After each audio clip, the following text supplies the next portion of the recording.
सुजावल जे revenue अमलदारनि ऐं 62 सियासी बौतारनि जे भुज ते असांजी ज़मीन पटनि ऐं कब्रिस्तान ते कब्ज़ा कया पिया वञनि। ज़मीन ते अबनि ॾाॾनि खां रहंदड़ आहियूं। बोर्ड ऑफ रेवेन्यू में केस हलण दौरान मुख़्तियार ऐं तपेदार कोरा कागज़ रजिस्ट्री ऐं सेल सर्टिफिकेट जारी करे छॾिया आहिनि। डिप्टी कमिश्नर खे बार बार दरख़्वास्तूं कयूं, जंहिं ते अमल न थियो।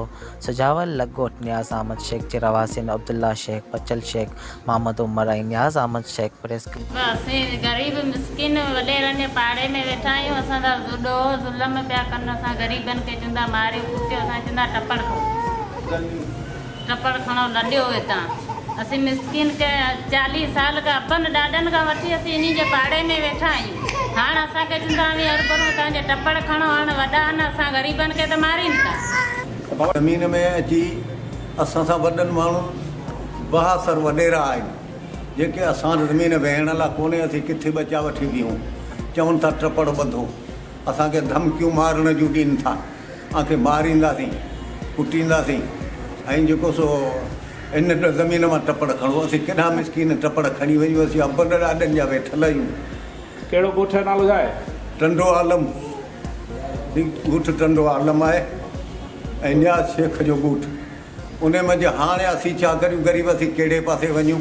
असीं चऊं था त असांजो इंसाफ़ थिए, असांखे इंसाफ़ मिले। कंहिंखां मुतालो था करियो? बिलावल साहिब मुताबिलो करियूं। बिलावल साहिब असांजो मुतालबो इहो आहे, असीं ग़रीब केॾा टपड़ खणी वञूं, असांजी हक़ रसाई थिए। जेके ऑफिसर आहिनि असांजा वॾा, उन्हनि सभिनि खे असांजो अर्ज़ु आहे त बाबा असांजो इंसाफ़ थिए ग़रीबनि जो। वॾेरा 72 जेको तंग करे मारूंगा त हरूभरू असांजी ज़मीन मां टपड़ खणो। असांखे कोई 40 साल थिया न ते वेठे, असांखे केस हले पियो पोइ असांखे तंग कयूं त हरूभरू टपड़ खणो, न मारींदासीं, न धमकियूं पइजनि।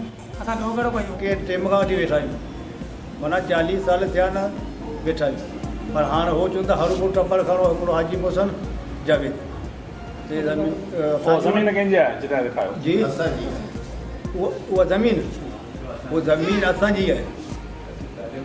40 सालनि खां वेठा आहियूं, असांजी ज़मीन आहे। त हीअ पोइ अलाए कहिड़े टेम में आयो, को कागज़ ठारायो घुमे, त चए थो ज़मीन मुंहिंजी आहे, हाणे टपड़ खणो। त असीं इहे त टपड़ कोन। हाणे असांजो अर्ज़ु इहो आहे त वॾेरनि खे सभिनि खे असीं चऊं था त माना असांखे जेको सो इंसाफ़ कयो।